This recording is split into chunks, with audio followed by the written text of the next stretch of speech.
Esse trabalho aqui ele foi desenvolvido mais pelo José, tá? Foi a tese de mestrado dele, uma participação minha, do Igor, alguns dados também do Ney, tá? E o nosso orientador é o André.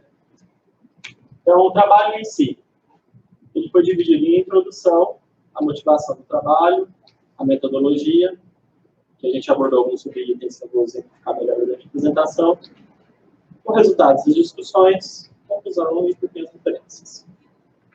Então, a classificação de geometria maciços em si, ela é a mais utilizada, ela representa grandes pesos em métodos como o RMR e o sistema Q de Barco. Tá? E existem duas maneiras, praticamente, de se fazer ela. Tá? Com métodos diretos ou nos métodos indiretos.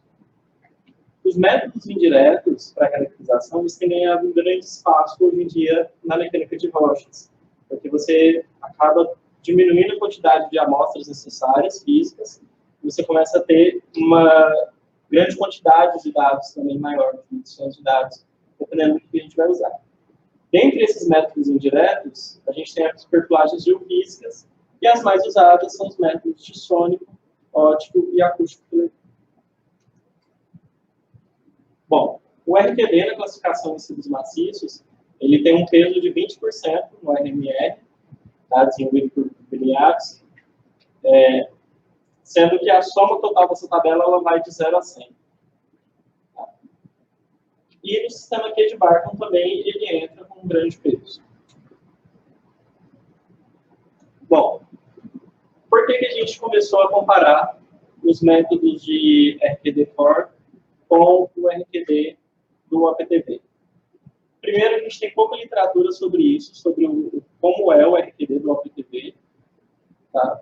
A gente tem uma possibilidade maior de caracterização dos maciços, sem uma amostragem completa, a gente não precisa mais das caixas de testemunho em mãos. Tá?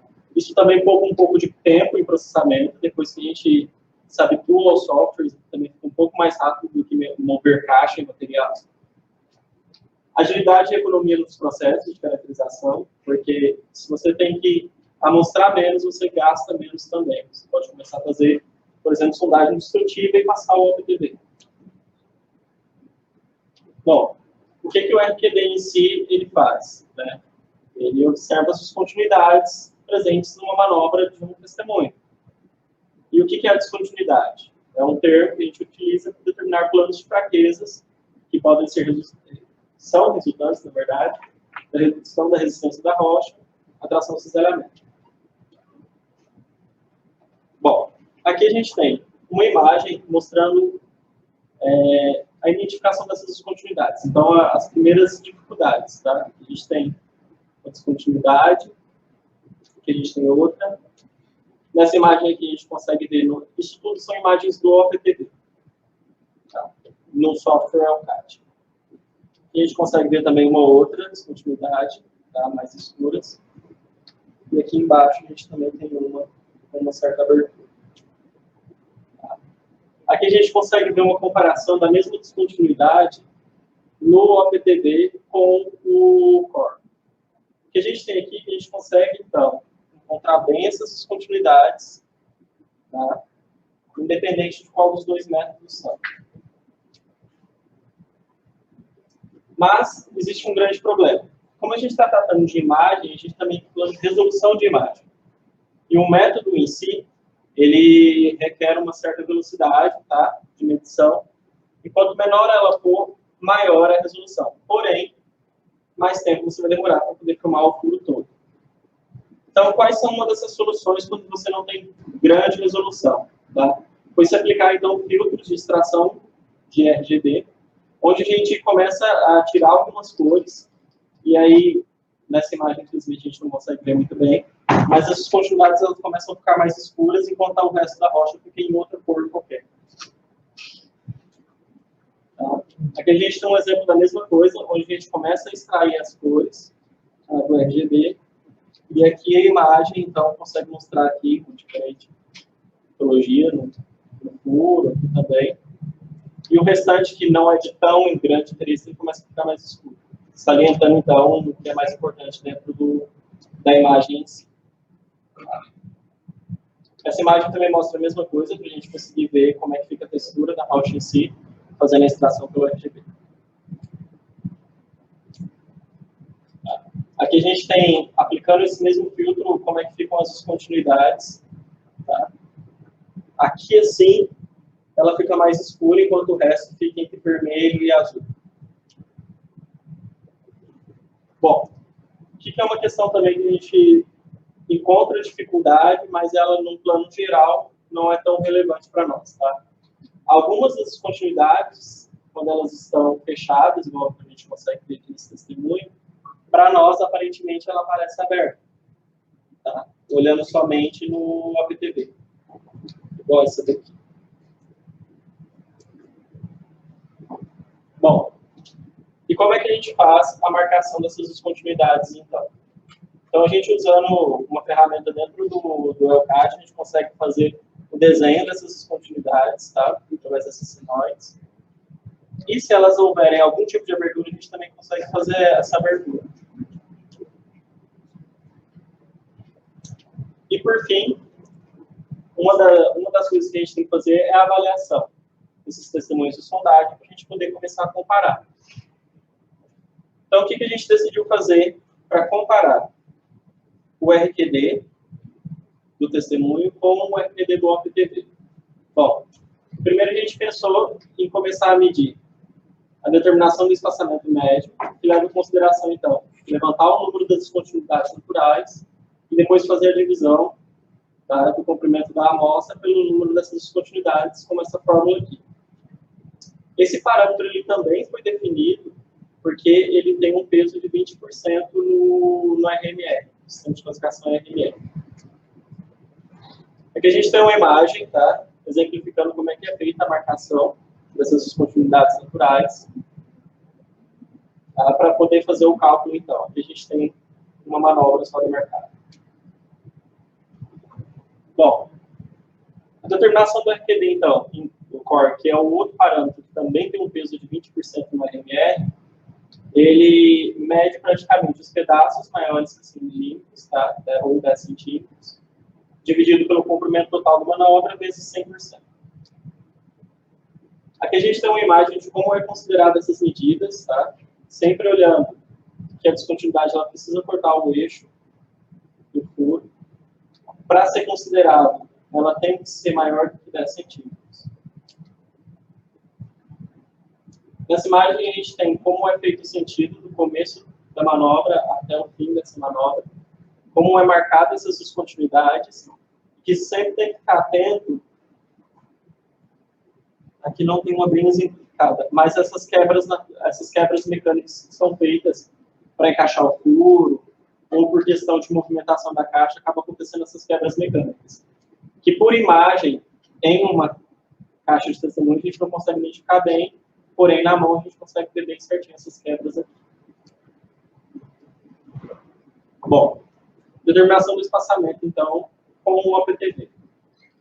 O Lander afirma que as fraturas induzidas na perfuração, elas podem se propagar, então, para a parede do furo e elas podem estender também lateralmente.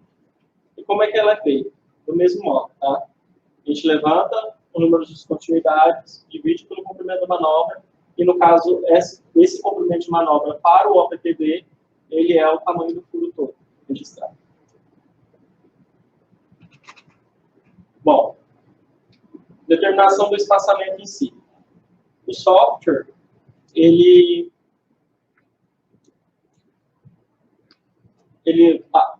a gente faz a demarcação do espaçamento pelo software, tá? Marcando então todas as descontinuidades e ele consegue nos dar uma média já da distância entre elas e quais tipos de descontinuidades são. E o RQD no APTV é feito do mesmo jeito do overcore, tá? Assim como no espaçamento também é feito do mesmo modo.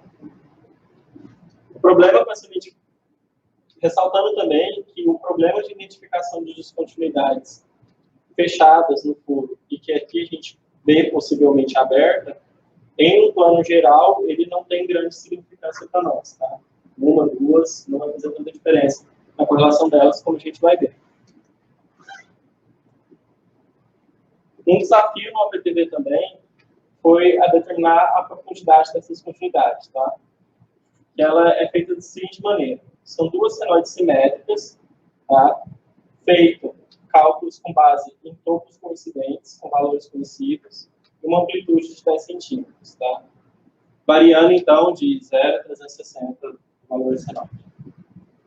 E uma dificuldade que a gente encontrou foi como que o software calcula esse espaço entre elas.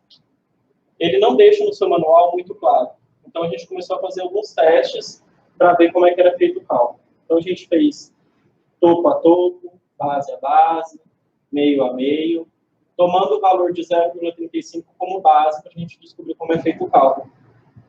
E, depois que a gente fez o meio a meio, a gente descobriu, na quarta casa decimal, a diferença, que era assim que o software calculava, fazia a mediana entre as duas. Então, a gente começou a adotar o valor do software depois que a gente entendeu como ele calculava isso.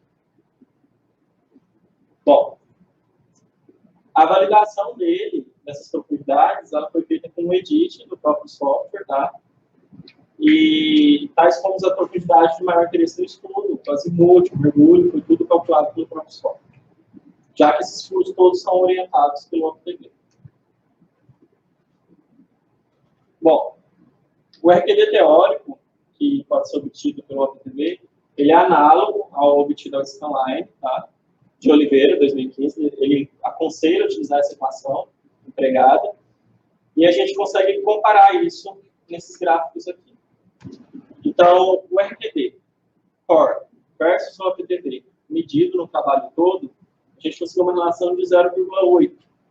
Sendo que Oliveira, e tem um outro autor que agora não lembro de cabeça, eles definem que uma correlação ótima para esse caso é de 0,772, por aí. Então, a gente consegue ver nesses gráficos que o RQD Core e o OpenTV, a gente tem uma boa correlação de 0,8. Porém, o RQD Core versus o teórico, a gente tem uma relação baixa de 0,6. Tá? Então, não seria utilizável essa técnica do cálculo do RQD teórico, que é essa fórmula aqui. Não deu muito certo para esse estudo de caso. Nesse gráfico, a gente consegue ver manobra a manobra as correlações, tá, entre o core e o teórico. E a gente consegue ver, então, que a correlação do core em alguns casos são melhores, piores, qual que é o comportamento desses dados aqui. Como conclusão, então, a gente tem que a metodologia empregada no trabalho, ela ocorre uma correlação alta de 0,8, em comparação a você fazer o cálculo com RQD teórico, de 0,6. A utilização desse método ela é válida para apresentar uma boa correlação, maior que outros métodos já utilizados hoje em dia, e também encurta muito o nosso trabalho ali no laboratório e para outros futuros trabalhos realizados com RQD. A vantagem do OpenTV é uma recuperação 100% do furo, ou pelo menos aproximadamente 100%, que muitas vezes não acontece com as caixas de testemunho, que pode acontecer também de quebras mecânicas pela locomoção delas, e em alguns casos de muitos desleixos, até perda de furo e amostra. A técnica, então, possibilita uma realização, tá, de furos destrutivos, como eu falei no começo do trabalho, reduzindo o nosso custo global e envolvendo uma caracterização de maciços rochosos. Essas foram as referências dadas no trabalho. E eu queria agradecer, então, a DataMine novamente, à URGS, ao PPGen, ao Laboratório de Mecânica de Rochas e ao nosso orientador, o professor André. E é isso.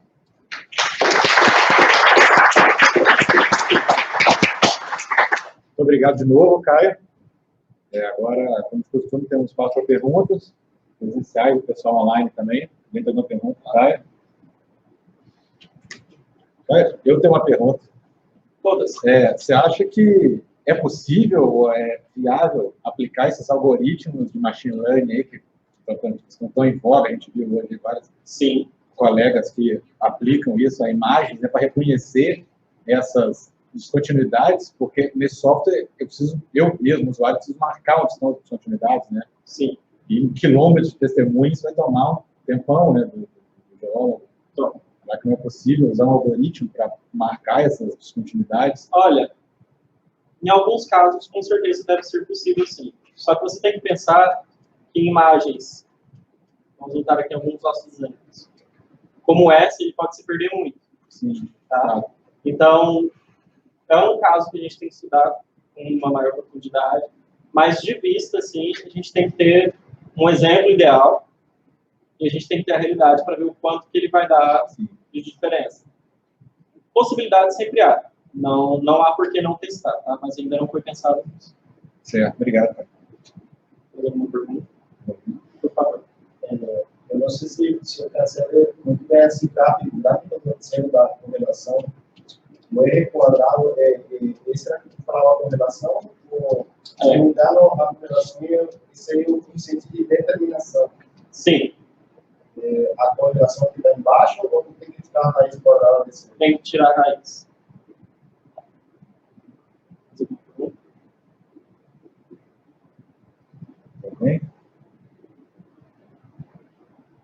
Muito obrigado de novo, Caio.